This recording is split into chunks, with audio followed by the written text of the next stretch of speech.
Vous suivez MBS TV Sénégal. Culture, religion, sport, information, société, politique. N'oubliez pas de vous abonner sur la chaîne et de cliquer sur la cloche de notification. MBS TV Sénégal, la chaîne pour tous. Je vous remercie. Ce matin, donc, nous avons présidé une rencontre organisée par le groupe Initiative Fleuve, qui regroupe l'ensemble des acteurs et partenaires de l'organisation pour la mise en valeur du fleuve Sénégal, pour réfléchir sur la la problématique de la mise en œuvre d'une dynamique territoriale dans le cadre d'une gestion intégrée des ressources en eau du fleuve Sénégal. Comme vous le savez, le fleuve Sénégal regroupe, en tout cas au sein de l'OMVS, l'ensemble des acteurs territoriaux à travers, par exemple, le réseau des maires du bassin du fleuve Sénégal, mais également avec l'initiative Fleuve, l'ensemble des partenaires et organisations qui s'activent dans ce bassin-là. Ils ont pensé mettre en place une association, si je peux m'exprimer ainsi, dénommée Groupe Initiative Fleuve, qui réfléchit pour voir dans quelle mesure l'accompagnement et le partenariat au profit des populations va être en tout cas déroulé pour une meilleure gestion de cette ressource en eau. Comme vous le savez, l'eau est une ressource qui aujourd'hui à travers le monde a même une caractéristique assez géopolitique. Elle est souvent, si les acteurs ne s'accordent pas sur les différentes utilisations de ces ressources, source de perturbations et même de guerre.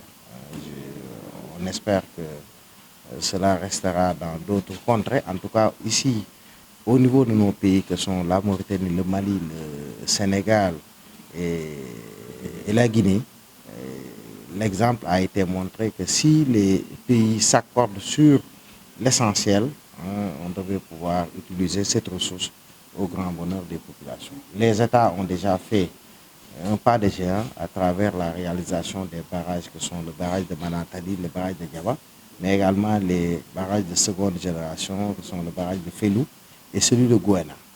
Donc avec déjà ces grandes infrastructures, ces ouvrages-là, la maîtrise de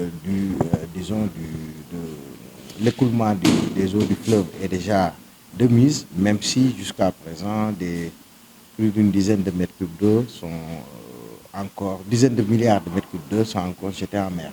Aujourd'hui donc, il s'agit tout simplement d'organiser les acteurs, surtout les acteurs territoriaux, mais également l'ensemble des partenaires pour une gestion efficiente et efficace au grand bonheur des populations.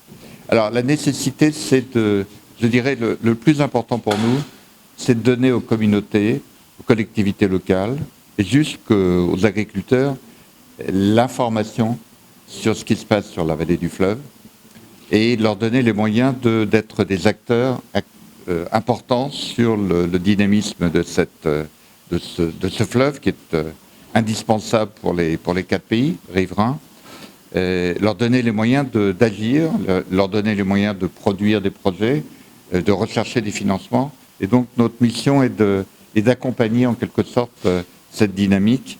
Et j'ai l'habitude dans les villages de dire un proverbe wolof, Yala Yala Bay Satol, qui est un peu notre façon d'être dans la relation avec les communautés de base. Enfin, monsieur le gouverneur a dit l'essentiel à la fois au plan politique, au plan technique, au plan administratif, donc c'est difficile d'intervenir après lui. Mais il est sûr qu'actuellement, la vallée du fleuve est une zone de paix, l'est depuis toujours. Et la résolution de conflits potentiels qui peut exister sur les 2 rives ou qui peut exister entre des éleveurs, des pasteurs et des agriculteurs, parce que la ressource devient malheureusement rare en raison du changement climatique. La ressource en eau est une ressource évidemment absolument essentielle, mais elle n'est pas renouvelable à l'infini, il faut savoir la gérer. Il existe des mécanismes communautaires traditionnels très efficaces, coutumiers pour assurer cette résolution des conflits. Mais il existe d'autres méthodes. Au Sénégal, vous connaissez peut-être les boutiques du droit qui sont installées dans un certain nombre d'endroits et qui favorisent précisément la connaissance du droit, en particulier au bénéfice des femmes. La question des femmes dans le fleuve est une question spécifique, comme la question des jeunes, leur implication, leur insertion dans le monde rural, il faut qu'ils trouvent leur espace. Donc tout ceci, ce sont des dynamiques propres, générées par les communautés, un partenaire et un soutien de l'OMVS depuis 2002, date à laquelle avait été signée une première convention de partenariat qui du coup depuis a été renouvelée. La participation aux ateliers, le soutien aux ateliers par l'agence de l'eau Loire-Garonne, elle se fait depuis le début, d'abord de manière plutôt technique, aujourd'hui de manière financière.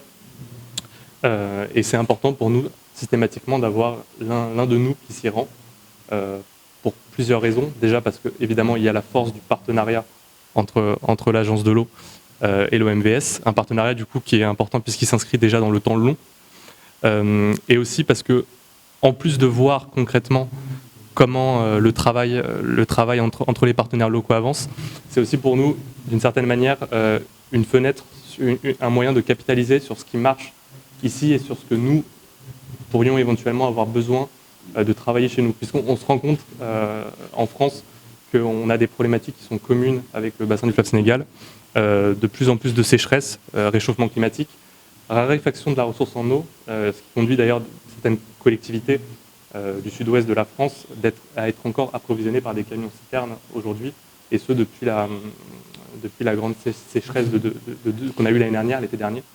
Donc voilà, un partenariat qui pour nous est très important à tous les niveaux de notre organisation, et l'importance de pouvoir éventuellement travailler à faire émerger de nouveaux projets selon les besoins qui sont identifiés par les populations et leurs représentants.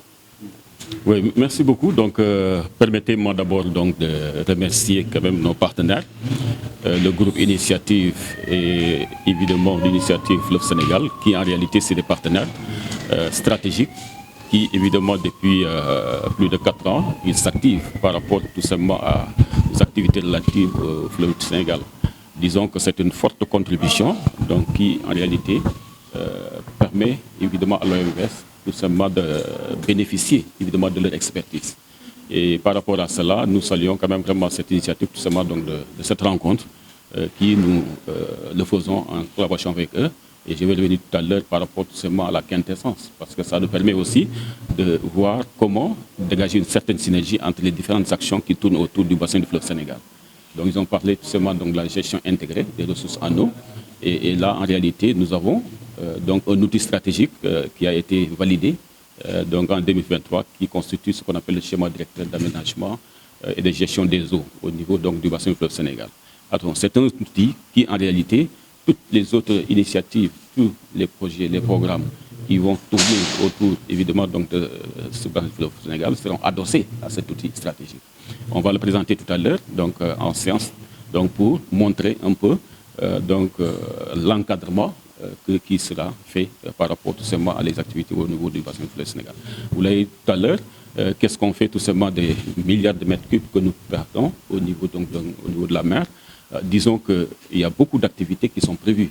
Parce que non seulement d'abord, avant de bénéficier tout simplement donc, de la valorisation de cette ressource en eau, il faut penser à la préserver et la protéger. Donc par rapport tout simplement à la pollution, par rapport tout simplement à cette agression, par rapport aussi des imprévus, des impacts du changement climatique. Tout ça, évidemment, donc l'outil stratégique va essayer tout simplement donc de dégager avec les acteurs comment, évidemment, prendre des actions qui pourraient régler ces problèmes à ce niveau-là. Alors, disons qu'en dehors de ça, nous avons évidemment des actions multisectorielles. Ces actions multisectorielles, que ce soit l'agriculture, que ce soit le domaine hydroélectrique, la navigation, toutes ces actions-là permettent tout simplement de faire bénéficier à ces populations. Évidemment, le président l'a dit tout à l'heure, l'intérêt, évidemment, de cette initiative, c'est d'accompagner, de former non seulement les populations dans les communautés de base, mais aussi des collectivités territoriales, qui en réalité aussi c'est des partenaires stratégiques au niveau donc, tout simplement des deux rives, que ce soit la rive au niveau du Sénégal, la Mauritanie, Mali, Guinée. Donc toutes ces populations doivent évidemment bénéficier tout simplement donc, de ce qui est comme ressource par rapport à ce bassin du fleuve Sénégal.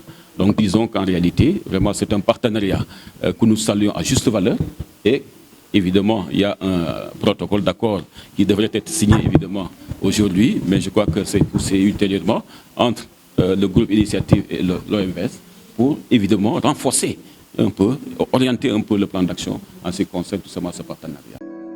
jaajëfal leen ci teewlu bi fàttali leen ngeen abonné ba ci cloche de notification bi ngir dara bañ leen rëccu ci suñuy programme